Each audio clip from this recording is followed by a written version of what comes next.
is build more in B2B marketplaces as a whole. It's a category that we feel very excited about. We feel the days are very much still early for the space, and specifically in Europe, where so many large addressable verticals that has been completely untouched by digitalization. So that's an area where I feel excited, and I encourage many talented entrepreneurs to look at. In terms of those verticals, I think on one side, logistics, for example, where we had already done some investment, but we feel there's still space for much more.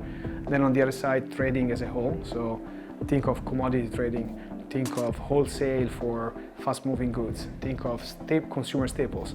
I think those large categories have not really been improving over time. And then I think about commodities, as I say. So the Glencore, the Trafigura of this world that are moving all the commodities we need has been there doing the same business for a long, long time without being touched. So that's a good example. So here we are, 2022. Who knows whether we're in a recession or not, but clearly people are sort of feeling the pinch or preparing to kind of feel the pinch in terms of the economic environment. And if you look back over the last several decades, it's in 2001 and in 2008, 2009, some of the very best marketplaces were created where they really enabled the little guy or girl to make money. So think of 2001, eBay did very well because enabling people with stuff in their attic that they didn't think was worth anything to make money. You go back in 2008, 2009, and you see Uber and Airbnb. And I was working at Trulia. We helped real estate agents make money. So it's the end guy. It's a bottoms-up economy. So figuring today, where we are, like how can you help the little guy or girl to make money, individuals, small businesses, highly fragmented. We think that's a really interesting area. Marketplaces and take rates are a modern name for brokerages and commissions. And if I was starting a new business right now, I would start a global prime brokerage. As you know, companies and big financial institutions, call up their global prime broker. So you're basically a stockbroker, and they're buying and selling shares.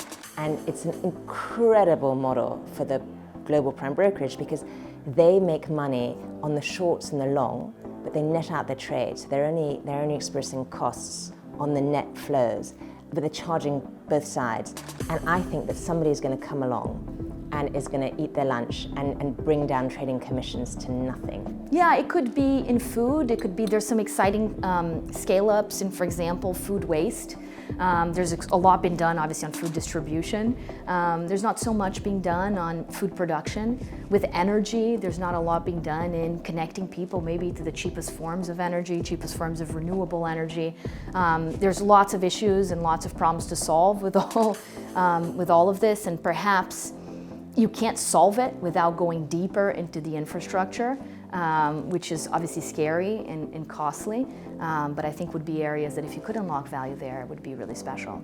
I would definitely start in a market where there's an extremely clear demand pool, right? I tried to build a marketplace myself before, wasn't particularly successful, but I think the main realization for me out of that journey was that in some markets you really need to work extremely hard to get both sides of the market to actually work, whereas the most attractive marketplace that we see today in most cases have extremely strong demand, and it's just a matter of giving these people what they want, maybe in a new fashion.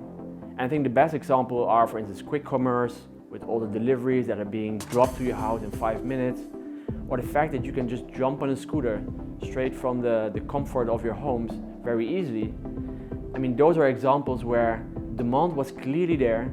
You don't really need to finance this demand, and it's going to be so much easier if you simply build a business where that demand either super clearly or maybe more like anecdotally is already there.